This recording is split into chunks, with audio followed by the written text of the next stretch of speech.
Catherine here, and thank you so much for joining us today. We're going to be talking a little bit about the integration, the beautiful integration between financial coaching and the financial planning process. And I've got a couple of very special guests joining me today to just talk about how they're utilizing financial coaching in their own businesses. Because as we know, financial coaching is such a beautiful way to harbor better conversations with clients, to really help them to understand their relationship with money. And it can be done in so many different ways. And so we thought we would share a couple of variations with you today to help you to maybe consider how this might work for your business. So I'm going to invite the lovely Kristen onto the... Yes, there we go, onto the screen with me. Hey, Kristen, thank you so much for joining us today. You're so welcome. Nice to see you. You too, you too. Kristen, tell us a little bit about yourself and your business.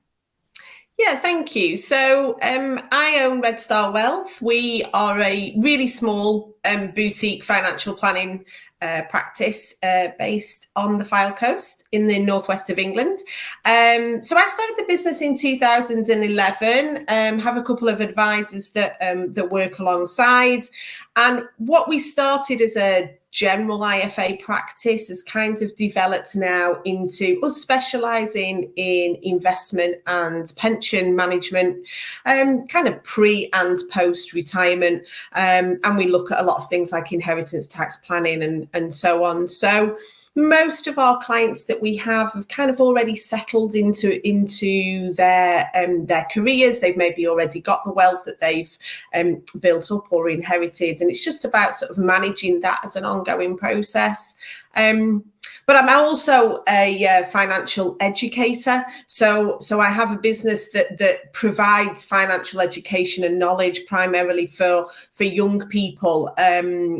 Which goes all over the country. So kind of both sides, I think, of what financial services is about, helping people who are in that position that they need to have somebody alongside to give them guidance, but also helping people who are just getting started and really need to know how things work. So it's a really lovely complement actually to do both. I love that, Kristen. I love how you've got this focus on both the financial education side for the younger generations, whilst also serving the post retirement age clients too. I have a curious question actually here for you, Kristen. Do you find that you have clients that once you've educated them, that they then move across into the other suite of your business and vice versa? How does that sort of transition work for you? Yeah, I would say that is never our primary focus with education. We're really clear about not doing that. But we do work with a lot of elite sport environments. And inevitably, at times, people who have been through our courses and our workshops will come back to us for advice. Specifically, and I think it's because they've built up a relationship of trust and understanding. But yeah, that's never our focus, but yeah, it does happen. And I think that our engagement with a younger generation through our social media and things like TikTok, etc., just puts knowledge in front of young people to give them enough confidence to say, I am actually going to go and speak to an advisor now, whether that's us or somebody else, because I think that financial advisors have maybe had an air of untouchability almost, like you can't relate to them. And unless you are somebody who is, already really wealthy, that maybe they're not the people to approach. And we really want to take down those barriers, because financial advice can be for anybody and everybody. So I think that it helps give that confidence to young people to think, actually, I could go and engage an advisor to speak about, my pension planning or whatever. So, and if not right now, then, maybe in the future. So. Yeah. And on that theme of confidence and trust building, Kristen, since you've become a certified financial coach and you're utilising the skills of a financial coach and the tools, how has this adapted your client meetings? think that I am typical of an advisor who, previous to the training, thought, "Oh, I'm really good at this anyway," because you do. And I've been an advisor since 2001. So I'd had 10 years before I even started my own business. But I think that the difference is the training and understanding people's reason why, I think, is huge, and not why do I want to have X amount of money in retirement, for example, is because, I've got these bills to pay. But why is that security important? What is driving my reasoning behind things? And I think to be able to understand that more and help clients to verbalize that for themselves has meant that I think the connection is much stronger with clients. And I think that really a client leaving a meeting really feeling like they have been listened to and understood, rather than maybe thinking, yeah, we're going to do that and I'm going to go along because I trust Kristen and I know she'd do the right thing, but actually really knowing within themselves, I know why I'm doing this. I think reasons why is a huge part of it, and it's made such a huge difference. Are there any particular outcomes, client outcomes specifically, Kristen, that come to mind when you think about like the biggest difference it's had for clients specifically? I think, I have, just because of the other professionals that I work with, spoken with a number of ladies, particularly not through design, just because it's happened that way, who have been divorced and bereaved. And I think helping ladies in that position really understand their money, as you can see the difference. But there's one lady who was very upset about having been bereaved and had money from that occurrence. And I felt was in danger of spending the money in a way that wasn't likely to serve her for the long term. And so I did suggest that maybe if we did some coaching before we made any further decisions about the money, because I felt that there was something underneath that. And I might have picked up on it before I'd trained as a coach, but I think the training helped me to have confidence in my intuition and the confidence to say to the client, let's discuss it from this point of view, which we did.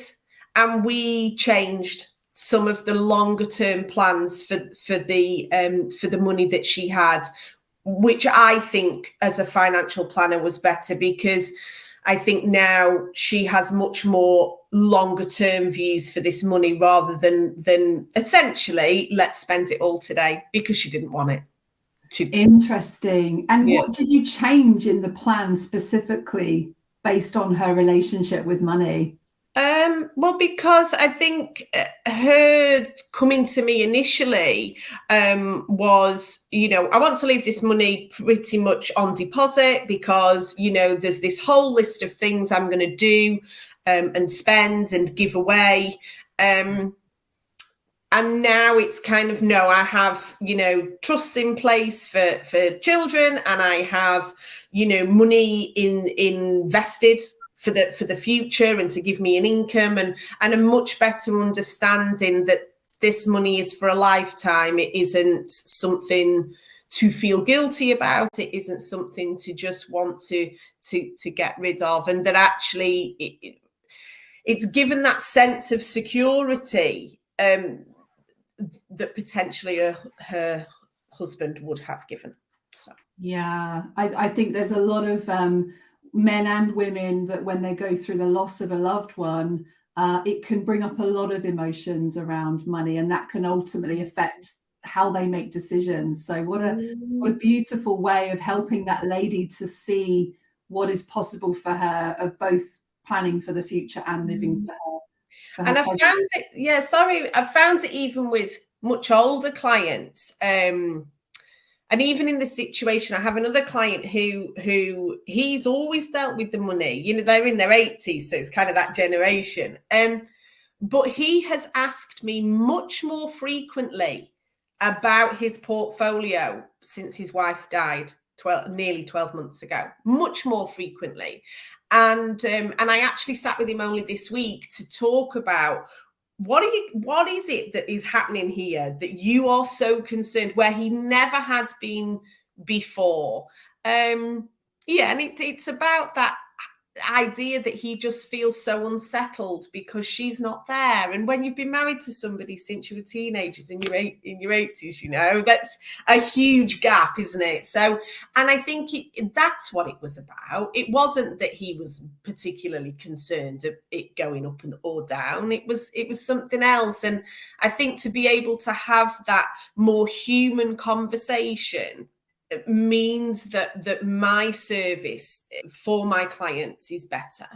Lovely, Kristen. And I know one of the questions that often comes up for financial professionals is, how do you position financial coaching?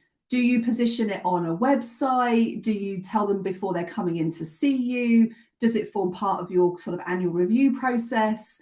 How have you found, Kristen, that that's worked specifically for you in your business with the positioning of financial coaching? Yeah, so I did two things, I think. Number one, I set up an entire standalone coaching business, Luna Financial Coach, because I wanted to be able to offer the experience of financial coaching without an obligation on clients to engage me as a financial planner. A little like the education that we do. I wanted it to be something on its own. For my existing clients, however, I did think it would be rather unfair to just walk into our next review meeting and launch into a whole coaching session without them even knowing, you know. So I used our regular newsletter and things like that to tell our clients that this was available now, that I had done this, and the reasons why I felt it was important.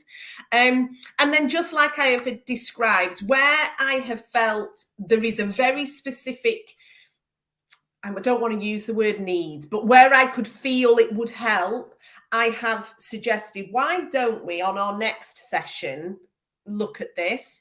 But you can't help but bring the techniques and the tools into every conversation that you have, and not just with your clients either. And I think once you start to take it on board and you start to see the difference it makes, and you believe in what it's about, you can't help but listen in the right way and ask the right sort of questions. So actually, it's become integral in my conversations without me having to put up a balloon and say, okay, we're entering coaching now. You know, we haven't had to do that.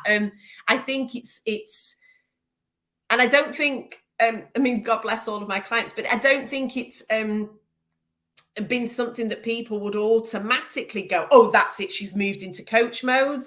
I think that if you do it well, you can do it without people noticing. Advisors do wonder about this. They do think about, does it have to be separate? Am I going to have to suddenly change my outfit and then say, right, I've now got my coaching hat on? And I think, as you said, Kristen, coaching is a skill. And so it's not like you suddenly have to move into a different role. It's just leaning into the tools and the skills that you have available to you.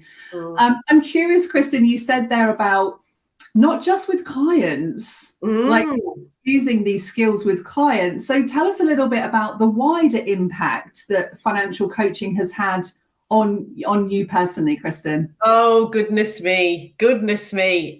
So I've now trained to be a recovery coach as well, to have conversations with people who are in recovery from addiction, which is something very close to my heart.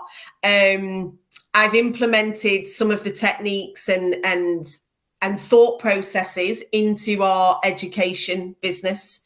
And certainly as I say, with the work that we do with elite athletes and things, asking them to really think about themselves as an individual, because in team sports and things, it's very easy for them to be positioned as a footballer, for example, first, rather than a human.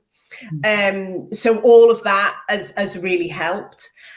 I find that even with the people that I network with, other professionals and things, if we're just having a conversation even about the struggles in their business or even with their family, it's kind of like you ask questions of people and you think, yeah, that's, why do you think that? Why is that happening? And, what if you changed that? What if you thought about that differently? And, even for me personally, it dramatically changed how I viewed my own worth,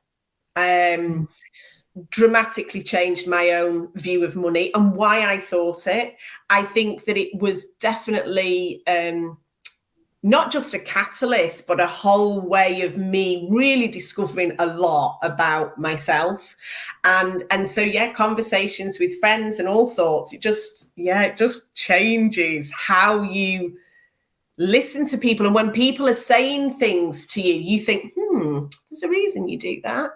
And now I've noticed in networking groups and things, people will say things and they'll go, I'm really sorry, Kristen. When they're admitting to, booking a really expensive holiday or doing this or doing that, I'm sorry. It's really, really changed, but massively. Like, I wouldn't go back. I wouldn't, when I say changes, I mean growth, And I'm also curious, Kristen, if you feel open to share this, when you say that this changed the way that you saw yourself and your own self-worth, what was the connection there for you and what did you learn about yourself? So I come from a background of scarcity, huge scarcity. And I think that because financially, I guess you would say that I am successful, that I carried a huge amount of guilt and an uncomfortable feeling of that. I spent a lot of time trying to keep myself a bit smaller, to not do or have or progress in the way that I felt my life purpose was, because I didn't want to feel out of that comfort zone. So I've done a lot of work through all of this on myself. And I feel much more comfortable with where we are, and the businesses have grown since then. And I have discovered what I feel my life purpose is and why I'm here. And I've thrown myself into that without feeling like, maybe she shouldn't do that. I'm much stricter about what we charge in the business and why. Feel much more comfortable about that. Most of our regular clients anyway, don't have a problem. I think they see the value, but certainly new people coming in who've never worked with us before, would maybe question, well, is it worth paying that fee? And to me, I'm happy to explain what our fee structure is, but I also believe in it and I know that we're worth it. So I know I'm worth it. So I think that it just started a desire for me to learn more. It completely changed how I view myself, and it changed how I looked at the business. Thank you so much for sharing. That was so lovely to hear. And I know it's been a real journey over this last 12 months, 18 months of, since becoming a financial coach. So thank you for sharing, Kristen. No problem. I'm glad I found you. I'm glad we found you. And what about the financial planning process, Kristen? How have the financial coaching skills that you have developed and the tools that you use helped you to enhance the financial planning process? So you talked there about like having the confidence to share with consumers the value that you're providing. How do you feel like the coaching skills and tools specifically have helped you to enhance that value and that process? Yeah, I think that to be able to sort of almost stand out from from other advisors, to say that I have incorporated these conversations and these techniques into the business is one thing, but I think that being comfortable, spending much more time at the beginning of any process to really find out what a client is feeling and help them to see why they are feeling the way that they do, I think makes all the rest of the process almost secondary. I mean, we're in a really highly regulated environment, as we should be. And a certain number of the processes are going to be the same, whether people engage with Red Star Wealth or they go elsewhere. There's certain processes that are likely to look and feel the same. And if we're all doing a great job, the end result is likely to look very, very similar. But what makes the difference, I feel, is the relationship that you can have, where a client, when they're going to make a decision or they've got queries, that you're one of the first people on the list to call, that they can trust what you say, that when markets and investments and things are difficult, that they actually have a belief that this is going to be okay, and I think that comes from taking much more time at the beginning, rather than maybe just going through the processes. Okay, I've done that compliance bit, I've done that compliance bit, I've done that compliance bit, and I believe I was never that person before, but I know now that the conversation has moved deeper than, where you're going on your holiday next year. It's kind of a lot deeper than that, and I think that what that does is reassure clients that I understand what their objective is and what they wish to achieve, and therefore everything else just runs much more smoothly. Yeah, beautiful, Kristen. And if there was one wish for you of where you hope that your business will grow and develop as a consequence of all of this time and energy that you've been investing into your personal development, what would be possible for you in the future? What do you hope to see? So I've already got another business idea. What you have? For me, I think that just making sure that the whole coaching side of things is absolutely at the center of what I do. I have a mission. I think I've shared it with you before, a mission to teach 1 million people a meaningful financial education. So we've launched our online system. We have all of that in place that people can get information from.